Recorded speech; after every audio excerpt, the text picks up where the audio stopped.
It was rebellions. It was the automobile companies that were making those cities flourish, and they all packed up and left. Not because of everybody's. Again, a good example is Ferguson.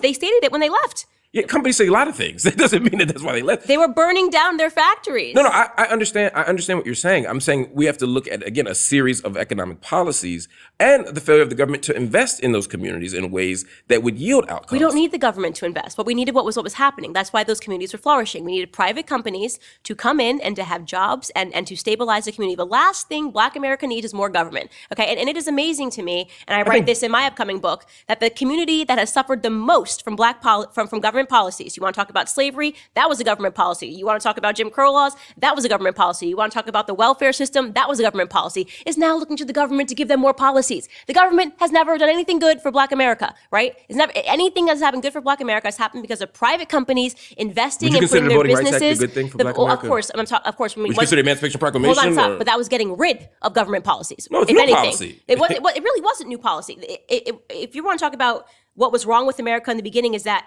America wasn't obeying or honoring its own constitution. All men are created equal. All men have the right. It actually was not honoring its own constitution. They created legislation that went against the constitution. So America was one big hypocritical mess when all this was going on.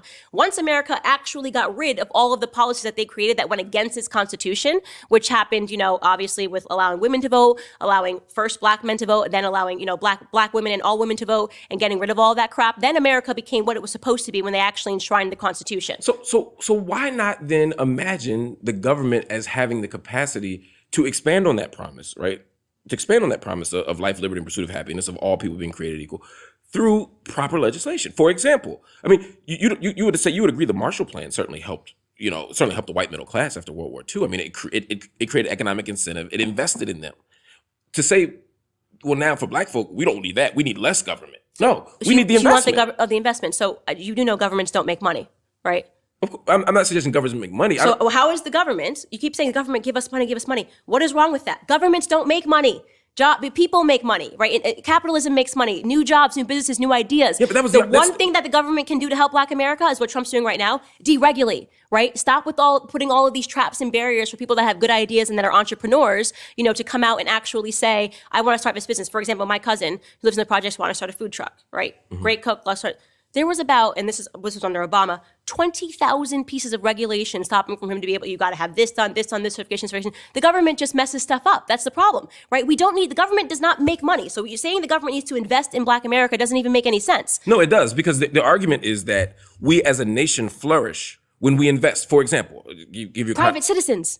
But you have to create the conditions for that. That's what I mean. I don't mean invest in the same way you invest in Sears and Roebuck in 1950. I'm saying invest in the people in the sense of create equal opportunity and put capital in spaces and allow for the flourishment of capital in places. Yeah, deregulating. So that people I'm agreeing. Deregulating, like right. equal opportunity zones, which this president's doing now. Right, saying, we'll give you a tax break that incentivizes a private business to come in and build their businesses in Chicago. We will give you tax breaks if you build your hub here in Chicago. That's the government's job. And what if the government says, but you have to have X number of Black people because of historic patterns of discrimination? You'd be okay with that, right? No. Why would I be okay with that? I would hope you would be. No. Because that's the type of regulation I'm talking about. No, we can't ask for racism to combat racism. That's just, it's just so foolish. People keep saying this. So we need to have quotas. I don't want quotas. I'm not okay with affirmative action. All of that is racism. It's all racism, okay? Why is it racism? It's racism because